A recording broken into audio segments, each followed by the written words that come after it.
আসসালামু আলাইকুম ওরহমতুল্লাহি ওবারাকাতু। সম্মানিত সুপ্রিয় দর্শক, আজকের এই ভিডিওর মাধ্যমে আমরা জানব দুরূদ পাঠের ফজিলত এবং এই ভিডিওর মাধ্যমে আপনাদেরকে জানিয়ে দিব দুরূদে ইব্রাহিম 10টি সময় পড়া যায়। এই সময়গুলো আপনাদেরকে বিস্তারিত জানিয়ে দিব। তো সুপ্রিয় দর্শক, তো চলুন আজকে আমরা সর্বপ্রথম এই ভিডিওর মাধ্যমে দুরূদে ইব্রাহিম পাঠের ফজিলতগুলো আমরা জেনে নেই, তারপর ইনশাল্লাহ আমরা দুরূদটি শিখব। তো চলুন শুরু করি। দুরূদ শরীফ পাঠের ফজিলত। রাসূল সাল্লাল্লাহু আলাইহি ওয়াসাল্লাম শুধু মানব জাতি নয়, সমগ্র বিশ্বজাহানের জন্য রহমত স্বরূপ। আল্লাহ সূরা আম্বিয়ায় 107 নম্বর আয়াতে বলেন, আমি আপনাকে শুধুমাত্র সমগ্র বিশ্বজাহানের জন্য রহমত স্বরূপ প্রেরণ করেছি। যিনি আমাদের জন্য রহমত, তাই প্রতিক্ষণ পাঠকদের জন্য দুরূদ পাঠের ফজিলত তুলে ধরা হলো। হযরত রাসূল পাক সাল্লাল্লাহু আলাইহি ওয়াসাল্লাম বলেছেন, কিয়ামতের দিন আমার সঙ্গী হওয়ার সবচেয়ে অধিক উপযুক্ত ওই ব্যক্তি যে আমার প্রতি সবচেয়ে বেশি দুরূদ পাঠ করে। সুবহানাল্লাহ। তিরমিজি শরীফ ওই সাহাবী হতে বর্ণিত, হযরত রাসূল পাক সাল্লাল্লাহু আলাইহি ওয়াসাল্লাম বলেন, আল্লাহ পাকের মনোনীত কিছু সংখ্যক ফেরেশতা রয়েছে যারা জমিনের বুকে সফর করেছেন। তাদের কাজ হলো উম্মতের দুরূদ আমার নিকট পৌঁছে দেওয়া। নাসাই শরীফ হযরত আবু হুরায়রা রাদিয়াল্লাহু তাআলা আনহু হতে বর্ণিত, রাসূল সাল্লাল্লাহু আলাইহি ওয়াসাল্লাম বলেন, যে ব্যক্তি আমার প্রতি একবার দুরূদ পাঠ করবে, আল্লাহ পাক তার প্রতি 10টি রহমত নাজিল করেন, তার 10টি গুনাহ মিটিয়ে দেওয়া হয় এবং তার জন্য 10টি মর্তবা বুলন্দ করা হয়। নাসাই শরীফ হযরত উমর বিন খাত্তাব রাদিয়াল্লাহু তাআলা আনহু বললেন, নিশ্চয়ই বান্দার দোয়া মুনাজাত আসমান ও জমিনের মাঝখানে ঝুলানো থাকে, তার কোনো কিছু আল্লাহ পাকের নিকট পৌঁছে না যতক্ষণ না বান্দা তোমার নবীর প্রতি দুরূদ পাঠ করবে। তিরমিজি শরীফ হযরত আবু হুরায়রা রাদিয়াল্লাহু তাআলা আনহু হতে বর্ণিত, হযরত রাসূল পাক সাল্লাল্লাহু আলাইহি ওয়াসাল্লাম বলেন, দুরূদ শরীফের আমল কাল কিয়ামতের ফুলসিরাতের অন্ধকারে আলোর কাজ করবে। সুবহানাল্লাহ।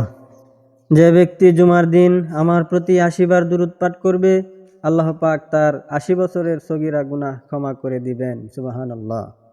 হযরত আবু উমামা রাদিয়াল্লাহু তাআলা আনহু হতে বর্ণিত, হযরত রাসূল পাক সাল্লাল্লাহু আলাইহি ওয়াসাল্লাম বলেন, মানুষের যেই দল কোনো মজলিসের কাজ শেষ করে আল্লাহ পাকের জিকির ও দুরূদ পাঠ না করে সেখান থেকে উঠে পড়ে, তাদের ওই মজলিস তাদের জন্য দুঃখ কষ্টের কারণ হবে।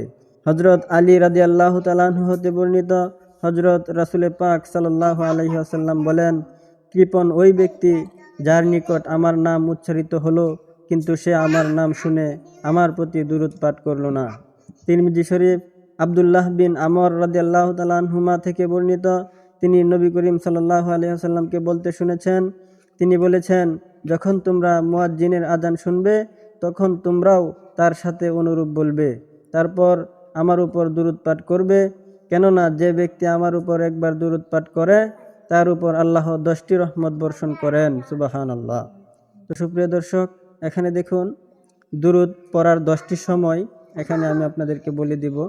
তো 1 নম্বর সময় হলো নামাজের শেষ বৈঠকে তাশাহুদ পাঠ করার পর, 2 জানাজার নামাজের দ্বিতীয় তাকবীর বলার পর, 3 জুমার দিবসে, 4 মুয়াজ্জিনের আযান শোনার পর, 5 মসজিদে প্রবেশের পূর্বে এবং তা হতে বের হওয়ার পূর্বে, 6 সাফা ও মারওয়া সাই করার সময়, 7 কোনো মজলিস থেকে পৃথক হওয়ার পূর্বে, 8 সকাল সন্ধ্যা, 9 পাঠ শুরু করার পূর্বে এবং শেষ করার পূর্বে, 10 দোয়া বা মোনাজাত করার সময়।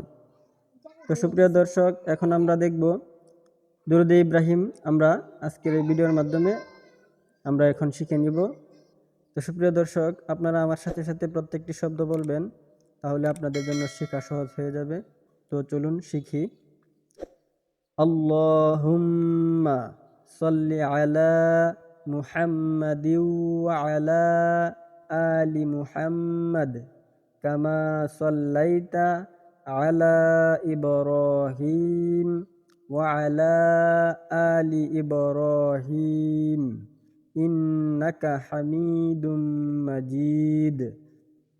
আল্লাহুম্মা বারিক আলা মুহাম্মাদিন ওয়া আলা আলি মুহাম্মাদ কামা বারাকতা আলা ইব্রাহিম ওয়া আলা আলি ইব্রাহিম ইন্নাকা হামিদুম মাজিদ।